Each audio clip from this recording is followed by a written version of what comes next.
Ya, silakan. Penjelasan hari ini tentang ruang lingkup historiografi. Ini ada beberapa materi yang akan saya tambahkan. Sudah terlihat ya? Sudah, Bu. Sudah, Bu. Oke. Ya, ini mohon maaf background saya. Kedengaran suara anak saya ya? Ini sambil ngasuh anak. Ada pengertian historiografi, ini agak berbeda sedikit nanti dengan historiografi Islam ya.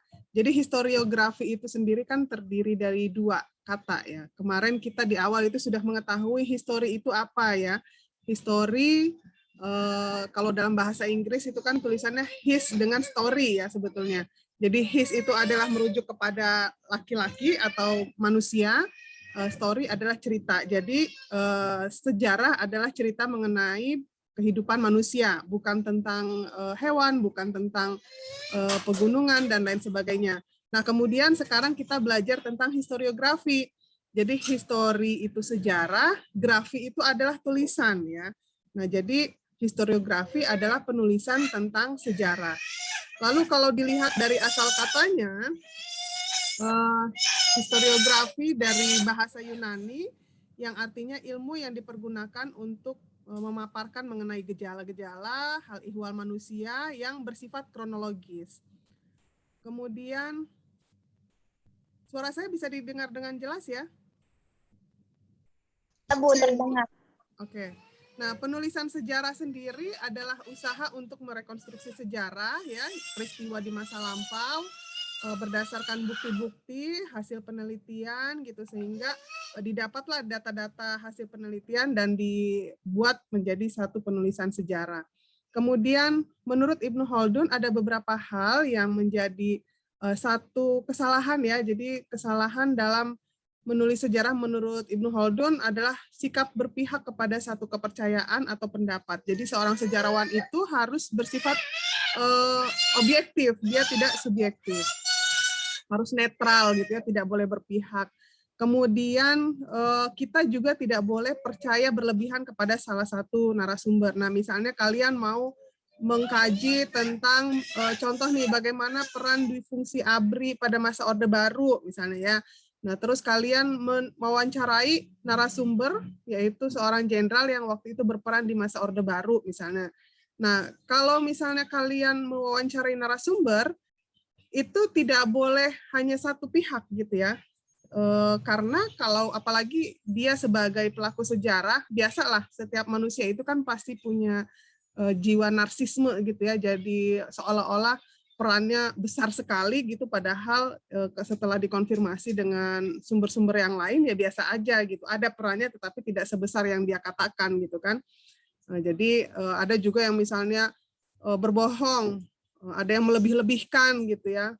Sebetulnya peran dia misalnya hanya sedikit gitu ya, tetapi seolah-olah peristiwa itu tidak akan berhasil kalau bukan atas andil dari yang bersangkutan. Nah, jadi harus kalian mengkonfirmasi dari beberapa narasumber, tidak boleh terlalu mengkultuskan satu pihak saja gitu. Kemudian kesalahan ketiga menurut Ibnu Khaldun, tidak sanggup memahami apa yang dimaksud gitu ya. Jadi misalnya sejarawan tidak paham apa yang dijelaskan oleh narasumber gitu, sehingga catatan yang ditulisnya ini malah bikin bingung gitu ya, dan bisa terjadi salah tafsir antara narasumber dengan sejarawan. Lalu sejarawan memberikan asumsi yang tidak punya alasan terhadap sumber berita. Misalnya dia menjelaskan satu berita yang salah, tetapi sejarawan ini menganggapnya sebagai sesuatu yang benar. Sebentar ya.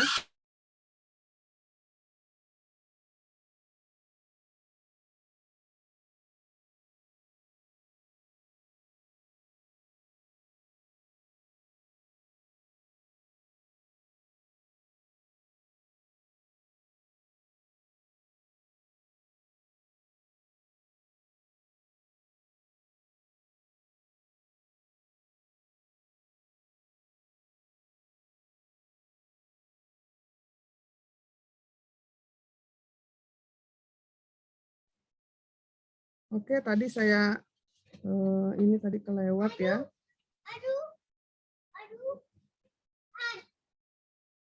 Nah, ini tadi sudah sampai nomor 3 ya. Jadi ketidaktahuan sejarah dalam mencocokkan keadaan dengan kejadian yang sebenarnya. Yang keempat tadi sudah ya? Oke, yang keempat udah, sekarang kelima. Ketidaktahuan sejarawan dalam mencocokkan keadaan dengan kejadian yang sebenarnya. Misalnya, sejarawan ini merasa data yang dia peroleh itu sudah cukup gitu ya, padahal sebetulnya masih banyak, kalau dia mau menggali masih banyak data lain yang belum terungkap gitu ya. Jadi sehingga sejarawan ini bisa saja menguraikan berita yang salah gitu ya, karena terlalu cepat menyimpulkan gitu. Jadi kita nggak boleh terlalu cepat menyimpulkan, harus mengambil dari beberapa referensi, baik itu sumber tertulis, kalau masih ada saksi hidupnya itu bisa diwawancarai juga. Jadi dari beberapa aspek. Kemudian yang keenam, kesalahan penulisan sejarah.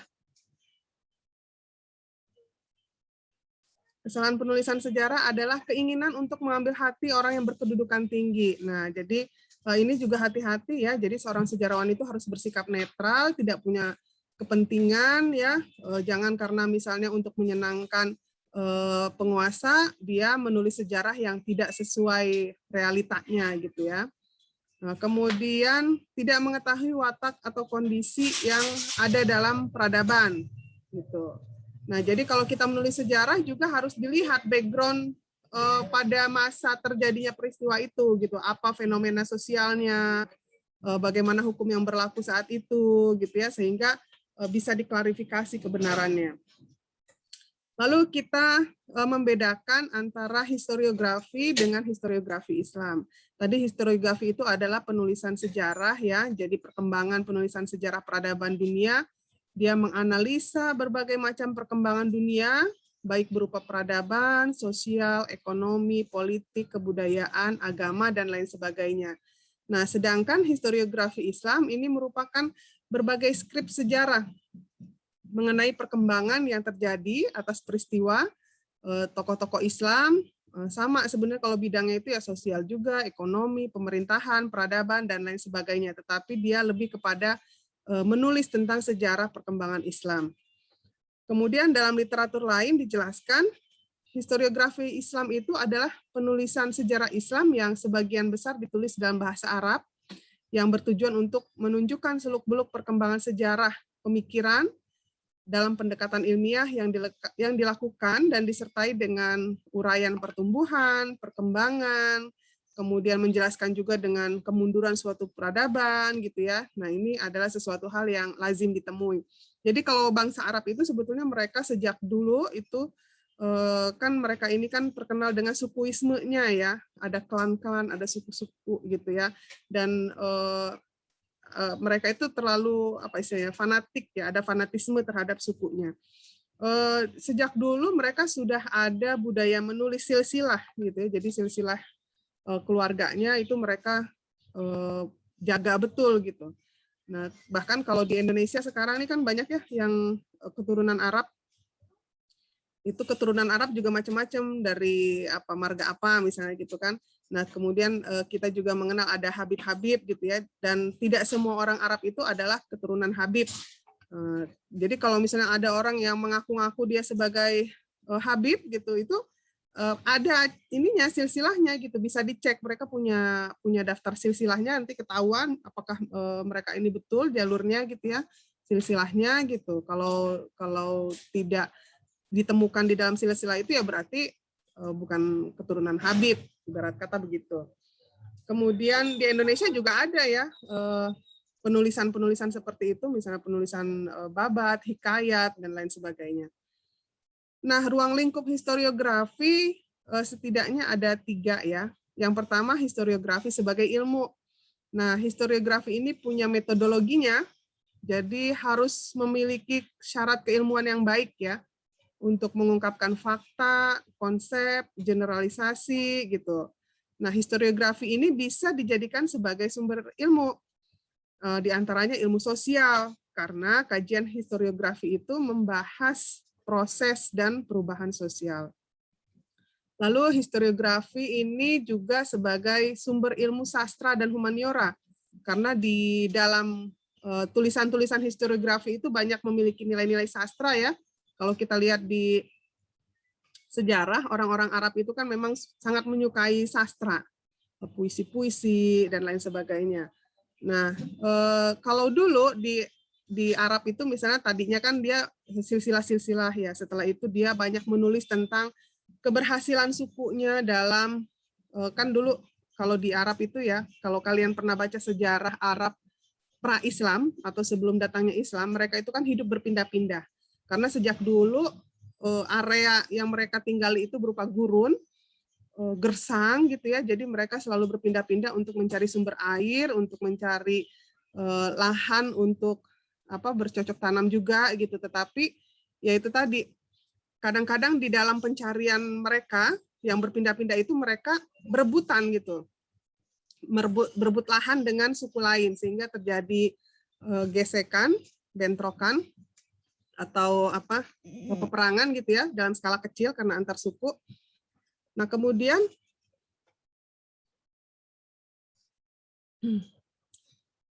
mohon maaf saya skip dulu sebentar ya.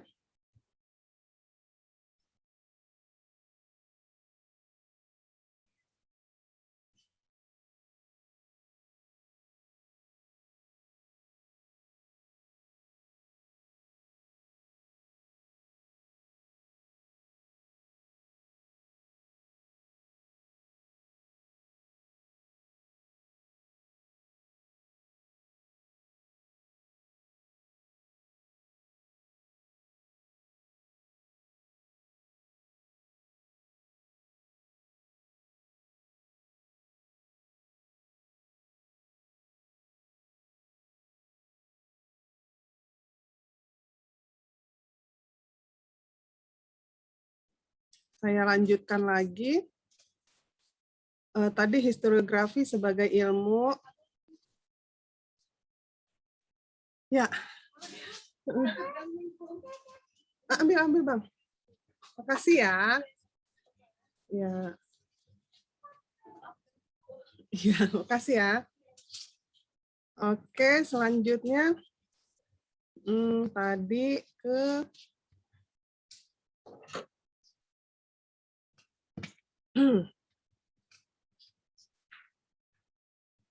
Oke, tadi di bangsa Arab ya.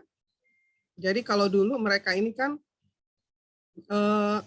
karena suka berebut wilayah, itu mereka biasanya menulis catatan keberhasilan sukunya dalam berperang, kesuksesan mereka gitu. Nah itu catatan-catatan historiografi awal. Nah sehingga konten historiografi ini tadi bersifat sumber ilmu sastra dan humaniora ya, karena dia menjaga dan merekam warisan budaya serta menafsirkan warisan budaya ini ke dalam berbagai bentuk makna. Lalu historiografi sebagai peristiwa. Nah, historiografi sebagai peristiwa ini dia memiliki sifat yang objektif ya. Jadi banyak bukti kuat yang mendukung fakta, baik itu melalui relik, catatan sejarah, saksi sejarah, ataupun cerita dari mulut ke mulut oleh masyarakat. Kemudian historiografi sebagai cerita. Dalam penulisannya, historiografi ini dipengaruhi oleh subjektivitas penulis skrip. Jadi sejarah yang tertulis dalam historiografi ini udah dibumbui dengan berbagai pemikiran yang dicetuskan oleh sang penulis gitu ya. Jadi ada ya sebagai cerita. Mungkin kalau di sekarang juga ada semacam novel-novel sejarah gitu ya. Dalam bentuk yang lebih modern lagi, novel sejarah itu banyak diangkat ke dalam perfilman ya, dalam sinetron, dan itu juga sudah bukan merupakan, sudah tidak murni lagi. Contoh misalnya kalau kita lihat film-film di bioskop atau sinetron-sinetron ya, kayak kalau di sinetron Turki misalnya kita pernah nonton Abad Kejayaan, itu kan latarnya itu adalah kerajaan Turki Utsmani. Kemudian misalnya cerita tentang kalau di film India itu Jodha Akbar tuh, dia latarnya itu tentang kejayaan Mughal di India. Terus banyak juga film-film sejarah lain gitu ya. Nah itu hanya sebagai cerita, jadi historiografinya itu hanya latarnya aja gitu loh, background itu menunjukkan dia di sekitar abad pada masa itu tadi, kalau di abad kejayaan itu kan pada masa Turki Utsmani.